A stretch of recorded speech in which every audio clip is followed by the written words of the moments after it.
Hi, everybody, and welcome back to another episode of the Renewables Podcast. And we've got another exciting episode to bring you all about a product. But firstly, I'm going to cross over to Mark, of course, see how you're doing. How are you doing, Mark? How's the world of renewables been for you? Very good, mate. We've had our biggest domestic system so far that we've been on with this last week with Magic, our good friend. Mike. Yeah, he's been with us and going really well. Doing good. Good. Well, that's good. Yeah, it's been a busy start. We were just chatting beforehand, weren't we? How sort of everybody that we've been chatting to in the renewables industry has seen like a bit of an uptick since the new year, and I don't really know what that's caused by, but none of us are complaining, I don't think. Nah, secret sauce, sauce, whatever it is, keep it coming. Well, in today's episode, we're going to cover the some of you might have seen as the new offering on the market, which is the Anker Solix battery.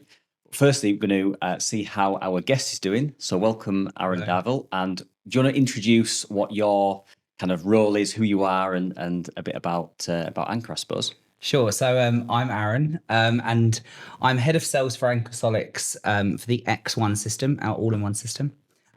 We launched it on the market officially at Solar and Storage last year in Birmingham. Oh, yeah.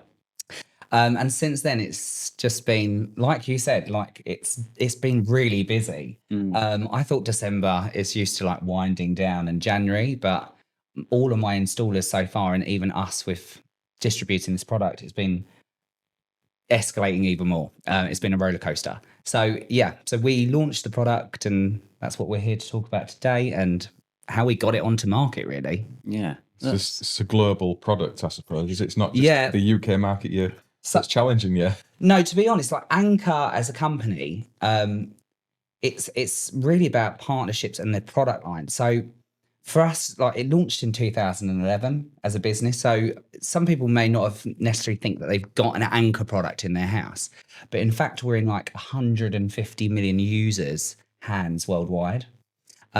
So it was started by a guy called Stephen, who's still head of the company, and created USB-C fast chargers, wires, battery packs for mobile phones when you're on the go, battery packs for computers, laptops, and it sort of just evolved from there.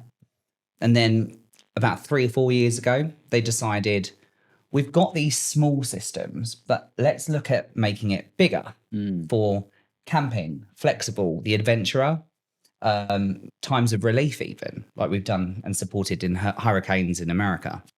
So they first of all launched Anker Solix PPS, portable power systems. Yeah. And we've always really been known as a B2C client base. So a lot of our product is sold on Amazon, Currys, Costco's, those sort of leading distributors on the market. And it was doing really well, and it still does do really well. And then they thought to themselves, let's look a little bit further in terms of how can we help the intelligence and the energy for residential and early commercial stages. So normally you will find that, of course, batteries pop up on the market and you're like, where did that come from? Never heard of that brand. This took like 3 years of development. And then it's like anything, it went into America first, where they sort of tested the market, seeded the market there. And then it followed through into Europe. So the natural stage was like Germany, which is really renewable industry led. And then other countries such as France, which are actually bizarrely behind in residential, but they're so far forward in commercial, Italy and so forth. And then, of course, you could say it's like we're always the best to last, maybe, or I don't know. But to be honest, for UK and Ireland, I think we needed to make sure that the product was absolutely right, because we knew it was going to get a lot of interest ahead of time. We didn't have a clue about how or who we were going to distribute to necessarily.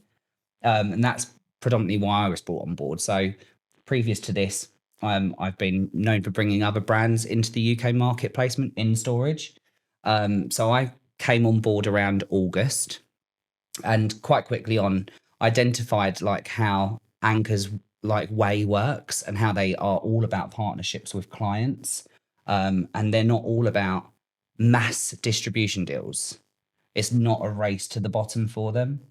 It's definitely the slow and steady game.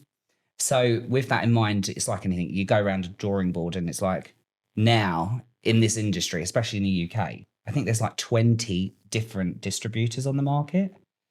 And those 20 different distributors are distributing practically all the same product all the time. So how do we change that narrative? How do we set ourselves apart from a really saturated industry? So for me, it was making sure that when the product comes into the market, which it eventually launched officially in the October with the first product line, we started doing it via sort of, I don't want to say exclusive, but it was via pre-order. And what that allowed us to do is it allowed us to control the installers that were installing the product, making sure that we could then monitor, keep an eye, and educate, because I just think that's gone in the industry completely. And that was with 2 distributors. So we started with the UK, which was Calidus Wholesale, which is David Martini and Matthew Cox is in charge of all the sales. And for them, it was making sure that they had an all-in-one product, but that they felt supported by a brand. And then the other distribution deal that we obtained was Western Solar, which is Shane Ryan. He's based in just outside of Shannon. And his business has only been going for about 2 years, but it's been doing really well. And he's been based on his customer service by a family-run business, same-day service, being able to pick up the phone 7 days a week. And I liked that ethos as a partnership. So that's where we're at with our distribution. We're going to interrupt today's show to talk about a new product from Proteus, the sponsors of our lovely little home here on the Renewables Podcast. And this is a Type B RCBO in single module format. And this is a super exciting development, I think, in the world of switchgear for us as installers. This is 10 kA rated and bi-directional with all the right markings and logos on. I'm going to pass this over to my co-host Sam for him to have a look at. See what you make of that, mate. Yeah, it's. I actually dug out in the unit where it's just next door to where we sat now, an older Proteus RCBO. This is a Type A, and it's a 6 kA one, and the difference in the size is next to nothing. So this is the older one here, and this is the new one. So it's basically the same size, but this is a Type B, and we know there's a lot more that goes into a Type B RCBO than does a Type AC. So it just shows the progression there that Proteus are on, and trying to save us space in these DBs by literally having next to no height difference on the 2 products. I know, I mean, the Type B normally would be a couple of modules wide at least, probably more, and they've got it all into one single space is incredible. And I know from speaking with a contractor over on DMs who'd had his MCS assessment recently, was saying that the assessor had said he should have a Type B RCBO feeding into his battery storage system, which is outdoors, which is interesting. So I think we're going to see the growth in application of these things, and it's just nice to see the range of stuff Proteus have got out there for us as installers. And there'll be a link in the description alongside wherever you're watching or listening to this to go off and check that out.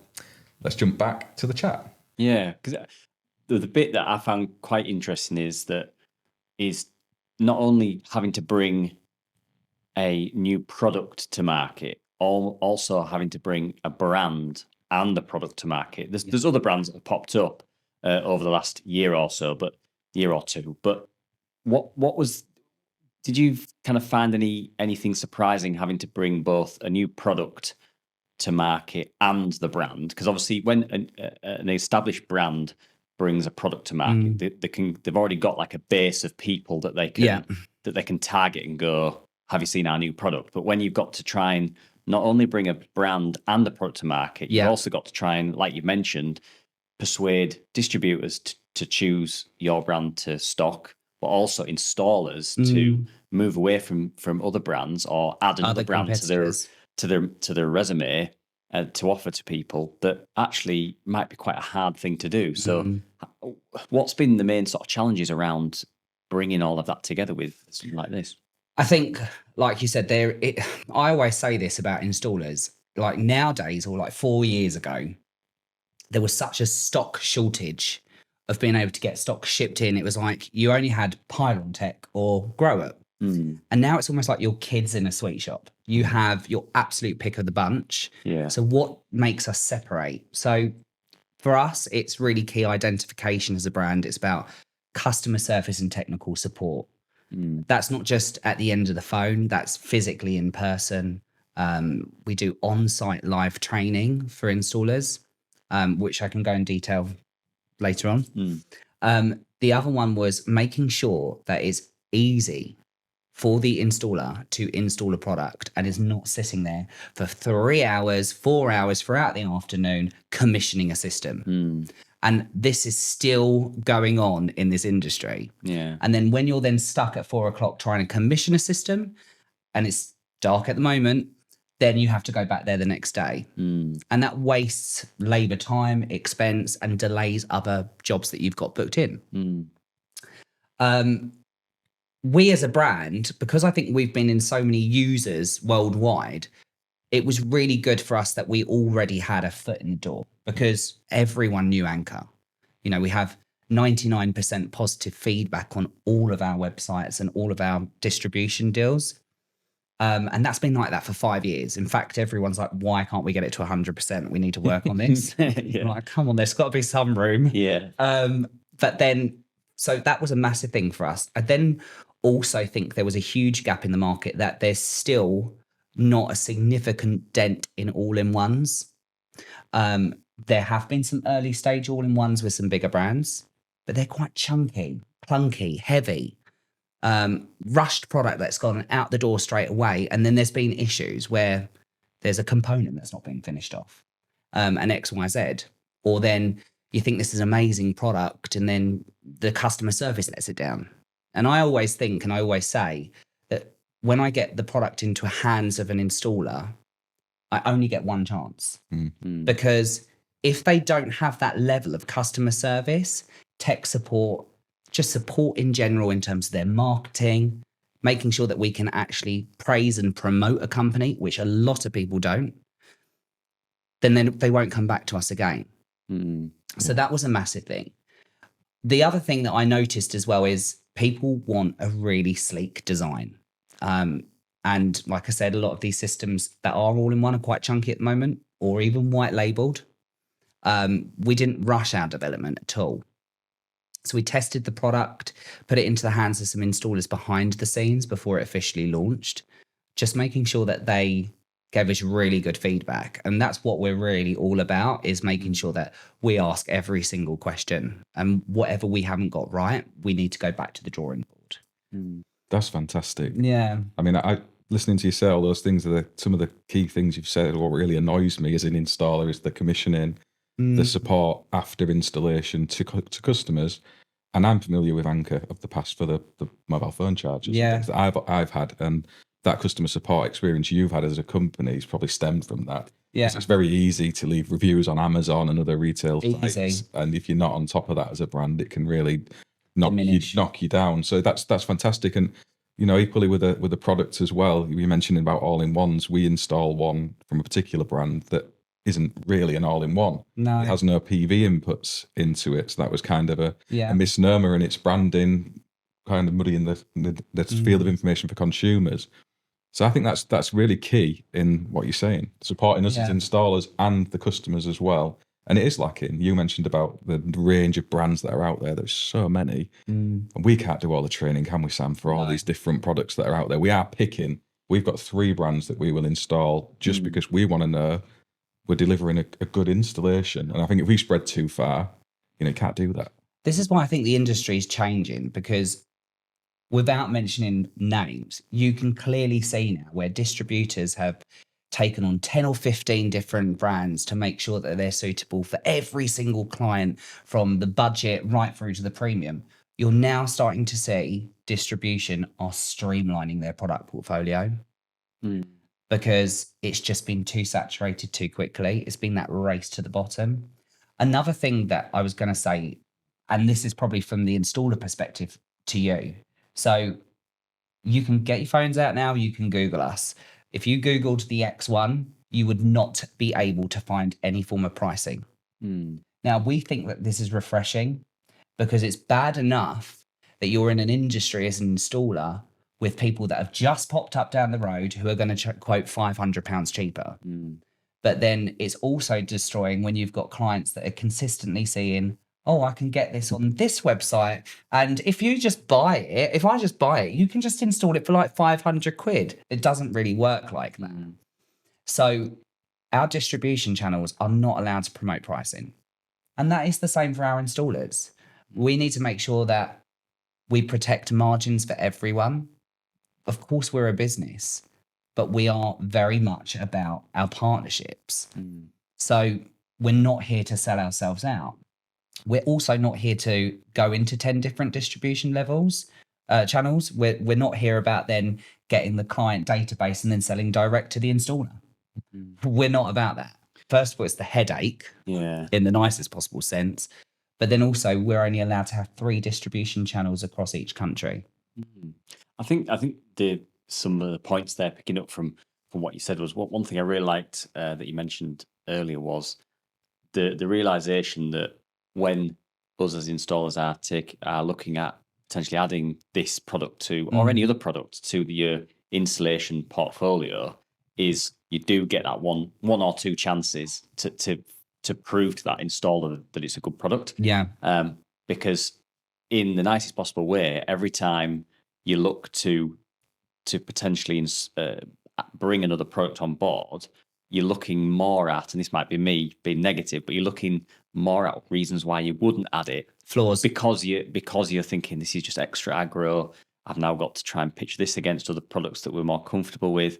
So the realization that that it needs to stand up and actually sort of stand toe to toe with the other products that you've been installing for the past 5 years to convince that installer to take it on is really refreshing, because it has got some work to do to try and move people's view away from products that they know inside out. And the other thing there was the technical support and the commissioning and everything like that. It is, I feel like as brands get bigger, a lot of the time, those are the bits that start to slip. And mainly probably because they're, I don't know, busy, or their money has to be pulled away into other areas. I don't know. I don't know the answer. I'm not a distributor or a manufacturer, but that I think is a really important part, because I feel like installers can feel very quickly let down or abandoned when it's 10 past 4 and you realise the technical support shuts at 4 o'clock and you're like, well, I'm going to be here till 5:30. I'm not going to be commissioning it till 5. Or someone's read a WhatsApp and it's got 2 blue ticks, and then it's like they've gone home for the day at 3 o'clock. Yeah. You hear that all the time. Yeah. It's the same from the customer's point of view, though. When we install for a particular brand, you sent me a little post that's gone out on the internet from someone in the course last week that wasn't a familiar experience of mine, but if you start to drop the levels in your customer support after sale, those kind of things build up in Facebook groups where customers are complaining we can't get hold of this company on the phone. They're now saying we don't even accept complaints over the telephone. It's got to all be done on web forms. They're not responding to me for weeks. And then they're nagging at the installer. You're having to deal with that support of the product, which is largely firmware related rather than anything to do with what you've done. I think the thing is, like, there was one thing that, I mean, I've been in this industry for about 10 years, and I see it from one, I used to be an operations, head of operations for an actual physical installation company. So I can see it from all spectrums. And then, like, when I went to work for an American company, the first thing they told me was like, and you don't really think about it from the outside perspective, but there is no money in customer service. It's not bringing any revenue to a business. In fact, if anything, it's a loss. So how is the mindset changed? And it's really simple. Make sure that you're on top of who's actually installing your brand. And you can only do that to a degree, I know, but that's by making sure you have a really good relationship with your distributors. You know, if there's a new person that's going to be installing your product, make sure they let you know. Make sure that you then do the introduction. Have they actually been trained?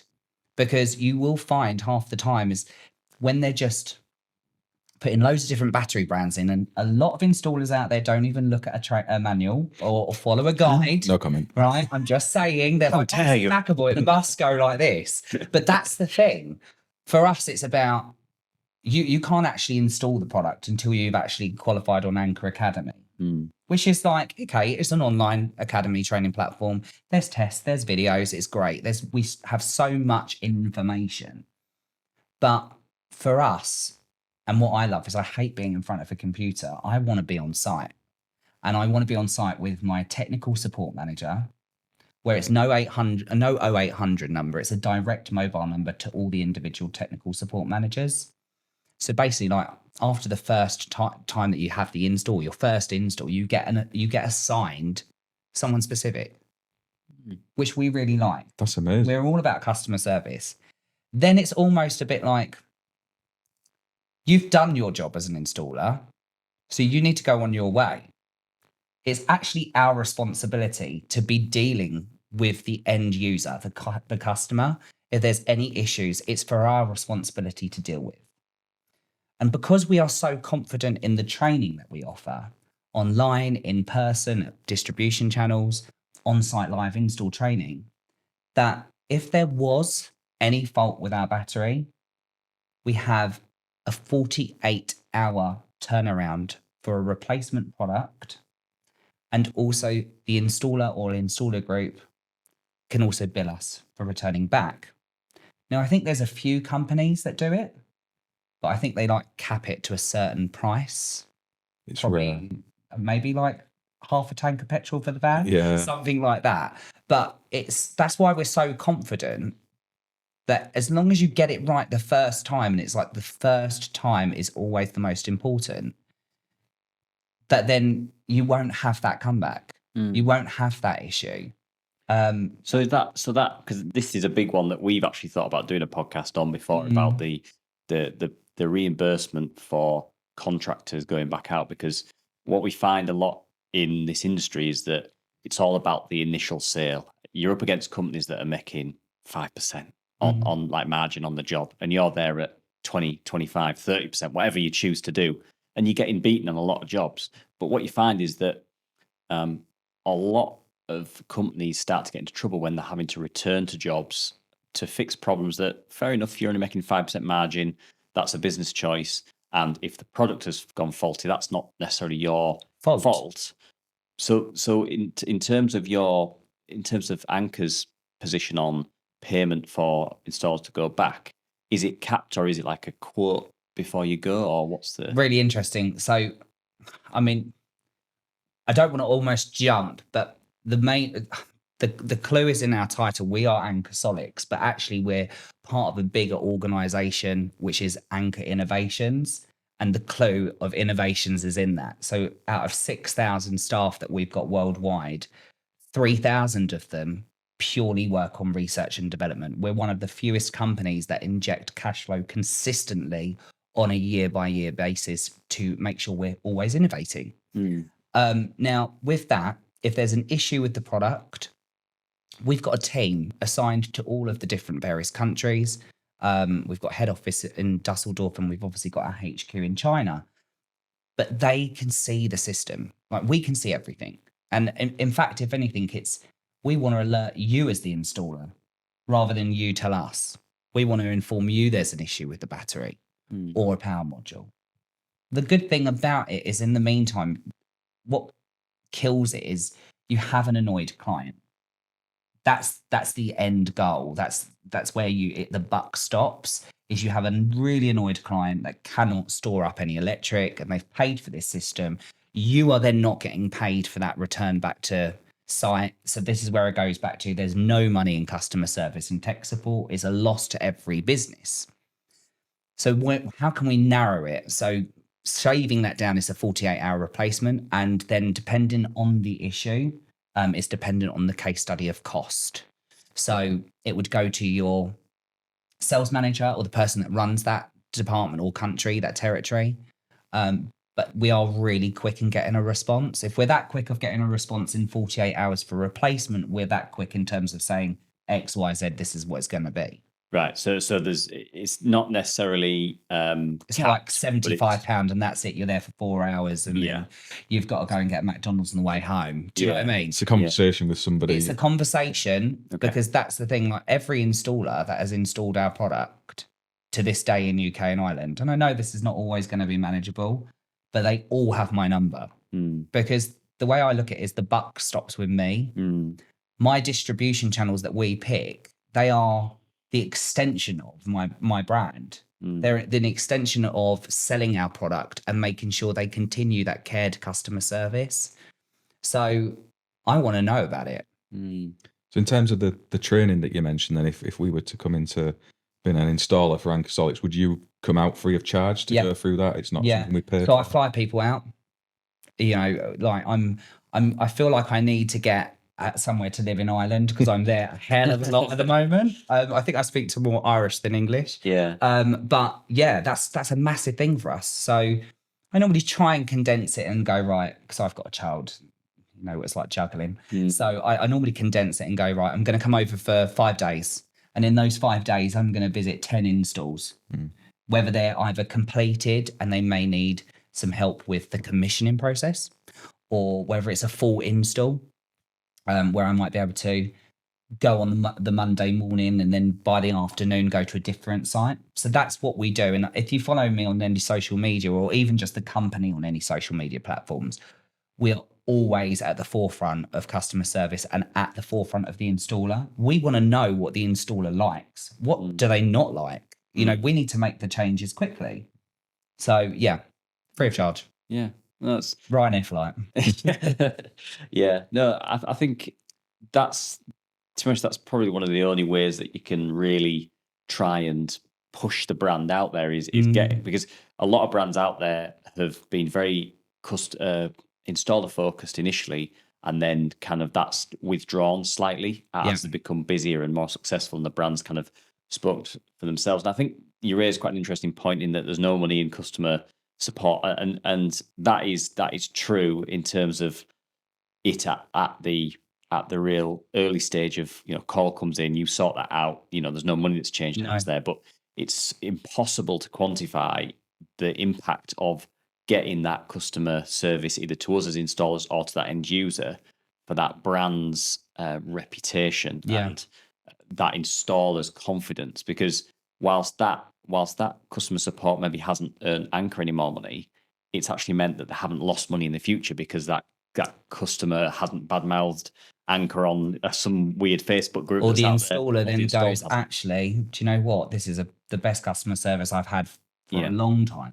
You know, it's one of those things, because look, distribution sell your product, but you know, if you had to go back to, or most brands as an installer, you have to go back to that distributor, then the distributor's like, oh, I need to raise an issue MOQ with the direct manufacturer. And that can be I've heard shocking stories that sometimes a replacement can take up to 12 weeks.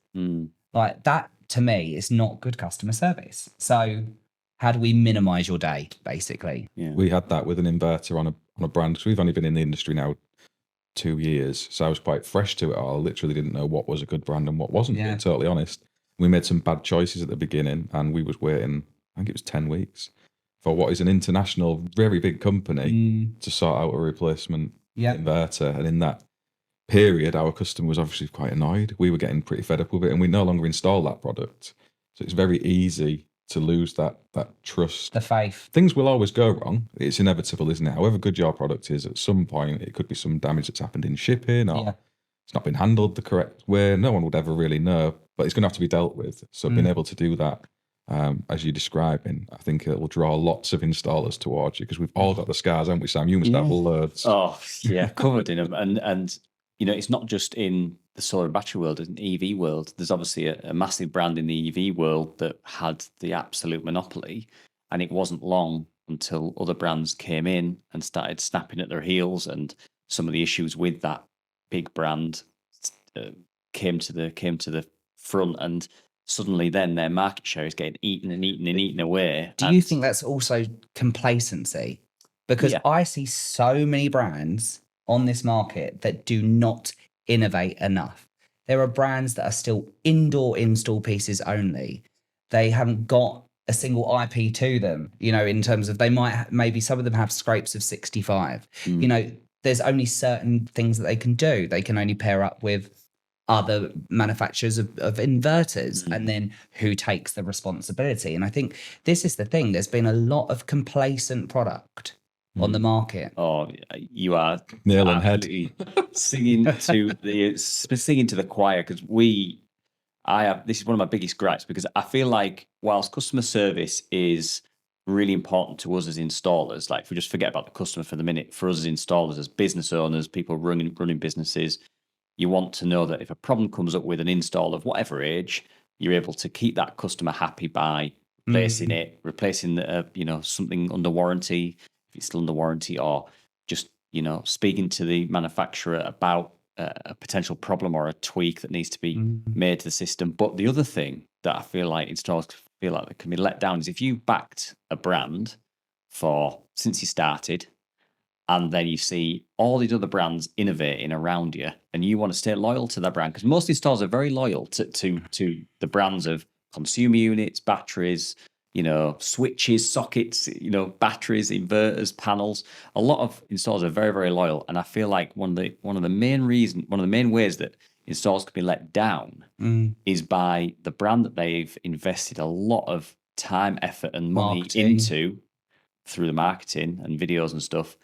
When that company decides to just sit on their products that they've got and not innovate, that is it feels like such a disservice to that installer, because that installer is getting asked by their customers to try and get a product that matches this new backup system that comes out, or can be stored outdoors, or has a bigger capacity. That's it. Really, I actually think there's going to be a massive change this year. I think there's going to be a huge change in a lot of brands. I think you're already starting to see people looking and thinking, right, okay, on the distribution side, what brands do we bring in? I actually think the installer has got so much wiser now. And I think they are actually choosing the product carefully this time. I noticed that from my client market anyway. There's some installers that will only install my product. And then there's other installers in my line that have a product portfolio of the good, better, and best option. But I think a lot of it has been very marketing led now. And I think there's a lot of installers that have started to wise up and go, hang on, we need to know what's right for our installs. It's consumers as well, isn't it? I mean, you're saying there, Sam, we market ourselves direct to consumers through YouTube. And if you pitch with a particular product, it tends to draw people who are interested in that product. If they stop innovating, as you've just described, and all these other brands popping up with these great products like what you've brought to market, all of a sudden those consumers are like researching that brand. And they're not looking for your services anymore. Your inquiries start to fade away.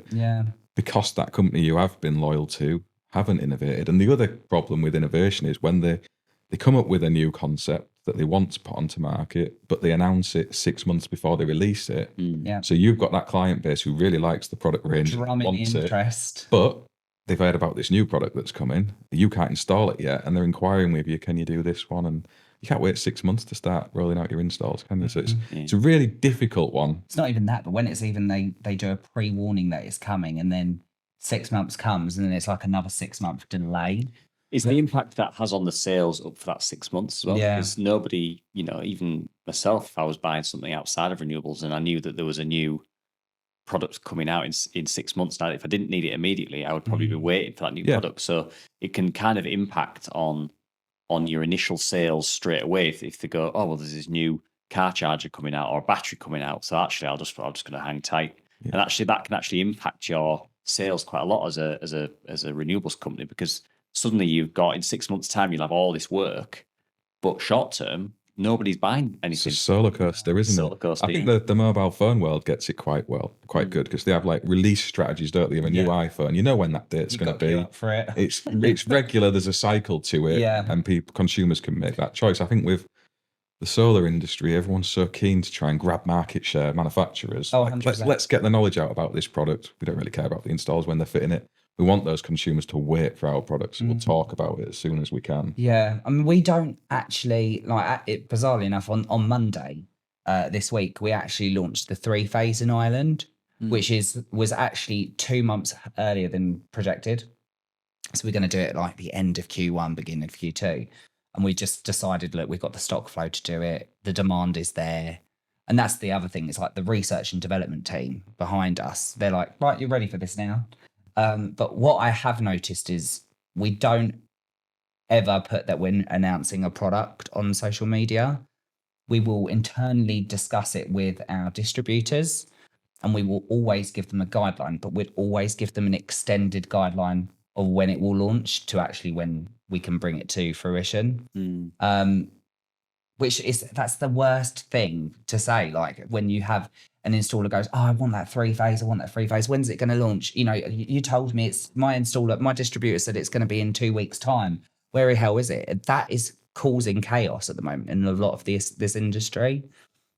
So literally I told the boys at Western Solar on Friday night at 9:00 at night, you're ready to buy on Monday. And they're like, oh, then they're like, we're not prepared. It's like that, but it's really good. I prefer that. Yeah. I prefer to make sure we've got something than selling thin air. Yeah. Selling a dream. Yeah. I guess with your product and its background from kind of with the battery storage side of things, with mobile phones, with camping, it's quite robust use, isn't it? So I guess your R&D development, you're probably quite happy with the reliability on your stuff. We're talking about failures and going back to look at things, but I guess you've kind of had that bulletproof testing out in the field for several years, and you're coming forward with this now. We've been pointing at it and looking at it, and I'm interested to know what that actually does. Yeah, no, of course. So like I said, PPS stuff, that was like, and we still really do that well successfully with that globally. And just to say as well, we're not all about that end user buying it in the likes of Currys. We actually have given it out to a lot of relief projects for like hurricanes that have no electricity, people that have no electricity. But this is the X1. So the only way you can describe it here is this is what you would look at as you've got a 6 kilowatt here, or you've got a 5 kilowatt. You have to remind 6, I think. Yeah. So first of all, we have single phase inverters, which is the top. Now we have to be a bit different. We call them the power module. Okay. And the power module comprises of a 3.6, a 3.68, a 4.6, a 5, and a 6 kilowatt single phase. From research and development, we won't bring in 4.6 to the market. We don't see a calling for it. There is still that flutter of a bit of 3.6s in the UK, but predominantly research tells us it's 5 and 6s. So first of all, the single phase inverter or module, power module, it has 2 MPPTs. Now, this screen is not lit up, but we're noticing now, like everyone's starting to put screens on their batteries, which is cool. But I find it the most bizarre thing when you see a battery lit up 365 days a year for the whole length of its warranty and it never shines out. So ours is motion sensor. You walk past and it lights up. Now, the other good thing is it's got 2 MPPTs. It's double the PV input. So you've got 5 kilowatt, it will give you 10 kilowatts of PV input. It's got a low voltage startup as a system. The product itself is IP66. Well, the whole system is IP66. We were really dead certain that it's not a regulation. We know it's not a regulation, but it's a lot more safer for the client and the installer in the long run. So this is an IP66 product, and it is the only product on the market that has the highest anti-corrosion rating, which is C5. So when I mean, like, we have shot at it, put fireworks on it, put it into a commercial freezer for over 40 days. We've done over 2,000 hours of salinity testing, which basically equates to 20 years. Those are the sort of things that we look at. We go almost like it's power the extreme, and that's what we are. We are pushing everything to the extreme limits of this battery. Now, all the battery modules are below. So this is a 5. Yep. And that is 5 kilowatt hours. Okay. It's a 5 kilowatt hour capacity. It stores 5 kilowatt hours. It's not going to lie to you and say it only stores 3.8 or 4. So that's a really good thing. And this is a generic SKU. So it will work and be operable as a battery for 3-phase, single phase, and so forth. Now, you can have up to 6 of these batteries to 1 power module. So 30 kilowatt hours worth of storage capacity to 1 inverter. You can then run them parallel. So you can run them parallel multiple times, and it can go up to 180 kilowatt hours. So we have no intention as a brand to be that major commercial element of a system. We want to do things like supporting, again, local clubs like rugby clubs that want solar, but don't have any access or need the premises during the day, but want those floodlights in the evening. Those sort of battery kits these sort of battery kits as X1 are perfect for those scenarios. Everything comes in the kit as standard as well. And I find that really shocking because I know full well one of the brands that you stock, you need to buy the power sensor. You do. And then you'll need to buy a wall bracket. Or a ground mount kit. Or a ground mounted kit. You do. Like, surely when you are selling a product, it should be all in one. Like, you don't go to IKEA and half the kit is missing. Get the table and the legs in a different order. That's so true. So I'm like, why would you make it more... Oh, my mic. Why would you make it more complicated for the installer? They just want to pick up the product. So this is a floor stand here, okay? And when you buy the system, the floor stand comes as standard. Yep. And the wall brackets come as standard. Okay. The wheel and dongle is a standard. The power sensor is a standard. The wiring is a standard. Everything comes in. The only difference that you will change in terms of any extra components you may need will be one, if you are deciding to have this as a wall-mounted system for floodlit areas, then you would require a wall standing bracket. So there's an extra cost to that. And then also if you require a 4G dongle, then there's an extra cost to that in terms of that. So again, what I'm really shocked about is so many 4G dongles that they don't come with SIMs. So ours come with SIMs 4 or 5 years. It's all paid for. You know, it's all supporting. So we've got that. Now, what I really like about this battery as well is that we've got in our batteries, we've got our own individual BMSs. Every single battery has a BMS, a battery management system. So let's just say, okay, we've got a 5 kilowatt here, but let's give an example. You've got Mary down the road. You've installed a 10 kilowatt system. And for whatever reason, that battery or one of those modules fail. Yeah. 90% of the batteries on the market, it will completely shut down.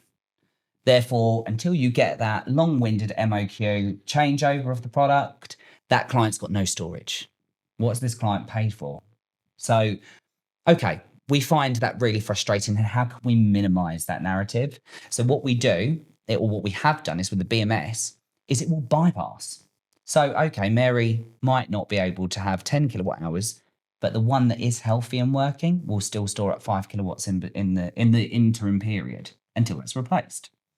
So we find that a really massive thing for us as a business. It's good redundancy in the product, isn't it? Yeah. This is, are you saying it's IP66? It's fully rated to go outdoors 100%. in the UK marketplace. There's no issues with, is it out of direct sunlight? Is it below a certain temperature? This works at 100% depth of discharge from -20 up to +55. Now, I know that we're not going to have those weather conditions over here necessarily, although I'd love to have +55, but it's just not going to happen. But the good thing about this as well is, you know, a lot of the traditional batteries have what you and I would know as the barrel effect. Yep. So this has none of it. So basically, if you wanted to put an extra battery in a year's time, an upgrade for that client, it will just completely signify and recognize the battery straight away. It's not like one of those traditional commissioning systems. I mean, you know some of the brands anyway. I know one of the brands that you do, which is quite a really quick commission. But how ours works is through a Bluetooth connection on the inverter. And it's like, boom, boom, boom, how many battery modules, and then it's done. As simple as that. Then puts all the client's details in. And of course, you've got fleet management. Like, everyone needs fleet management. But what this allows you to do is pull the data up, and it allows you to realize that actually, if you had, as an installer, and you do have them, your quiet spells, so to speak, or you've got a couple of girls in the office, they could easily monitor these systems, and they could go, oh, actually, that Mary, she's been like reaching full capacity for 45 out of 60 days by a certain time of the day. Why don't we ask her if she wants extra storage? We've got the data in which to provide it. There's no delay in that app. It's all lifetime. It's all real time. Have you got plans for a bigger inverter? Because one of I knew you were going to say that. Yeah, one of our particular products that we do install, that's a big request from our customers because they're starting to look at heat pumps, and some of them, I can't understand why, even want to charge the cars from some of the battery storage facilities. So it's that peak demand above 6 kilowatts. Is that something you're looking at? Yeah, so basically, again, it's the, we're not going to run before we can walk. It's the slow and steady game. Yeah. So for us, we clearly identify, and that's why we've got the research team all the time, that it's been identified, and people like you and all of my installers are like, are you going to bring out an 8? Are you going to bring out a 10? You know, are you going to put anything in comparison to another all-in-one on the market, or maybe a brand like Sunsync that have those 8s, 10s and 12s? And for us, we are 100% always innovating. So we are looking. But again, it goes back to, we are not launching in 6 months' time. It's not going to happen like that. It will be a case of when we're ready, we're ready. It's more MPPTs and bigger inverter size. I mean, all the client bases for different installers will be different. That's just my experience with the customers we're attracting, I guess. Yeah. We tend to have bigger roof spaces, more strings. They want more storage, more inverter power. But I mean, this, most domestic customers would be more than ample. Really. Yeah. I mean, for me, I can't remember the last time I installed an inverter that was below 5 kilowatts, unless it was for a reason of we just simply couldn't fit the panels on the roof. Most systems now for me are 5 kilowatts and below, and up. Yeah, sorry. So five. I'd say 6 and 8 are probably our most common. Do you think we're the rarity there with that, Sam? Do you think there's still like a bigger market? I don't think you're the I think there is a massive. I don't think there's a massive market for the 3.68. I really will be honest. Yeah, I think looking back over the feed-in tariff period, the only reason a 3.68, well, the two reasons that I can think of as to why a 3.68 inverter was popular was because of this arbitrary number that the DNO came up with, which was 16 amps, which is 3.68. That you could get under a G98 application, so you could just basically turn up the next day, fit it, and then let them know. That's one of the reasons that I think a 3.68 was there. There wasn't an awful lot of ability to load shift back in the day, where you could buy power in cheap and then discharge it later on. There weren't really many batteries out there, so that wasn't really an ability anyway. So it was all based on solar generation. And also, it was the classic 16 panels on your roof, 250 watts each, 4 kilowatt system with a 3.68. Job done. That was it. And it was not about whether or not that was the right size system for the property. It was, that's what you're having, Mrs. Smith, because that is the feed-in tariff, and you are going to get X amount of £1,000 a year. And actually, it was more about the feed-in tariff than anything else. And I think now that we're installing these systems based more on what the property needs, and that batteries are now just seem to be like a no-brainer when people are getting solar. Like there's, apart from commercially, there's not really many, I can't think of many or any solar PV systems that we fitted over the last year or so that haven't had a battery attached to it. We're going to leave that conversation with Aaron there this week. It is another one that has gone on or getting on for a couple of hours. And we've split it apart into 2 episodes to make it a little bit easier to digest week to week. Massive thanks to Aaron for coming over to visit myself and Sam. I'm working away at the minute and I'm editing these videos whilst I'm travelling about the country installing solar and battery storage. And it's been really good actually to sit and listen back, because when you're taking part in a lot of these podcasts, weird as it might sound, you don't take every last drop in through the course of the conversation. And there's little bits that crop up where you're like, oh yeah, that was a really good point. We should have explored that a little bit further. So if you've got any comments in that vein yourselves, please do drop them in alongside wherever you're watching this. If you could go over to wherever you listen, if you listen on audio platforms, and leave us a review on Spotify or Apple. We're trying to build those things up in places as well. And don't forget, if you're watching on YouTube, to subscribe to the channel and click the bell so you get the notifications for the next one. Otherwise, we'll be back for part 2 on this next week. Thanks again to Aaron, my co-host Sam, and we'll see you again soon.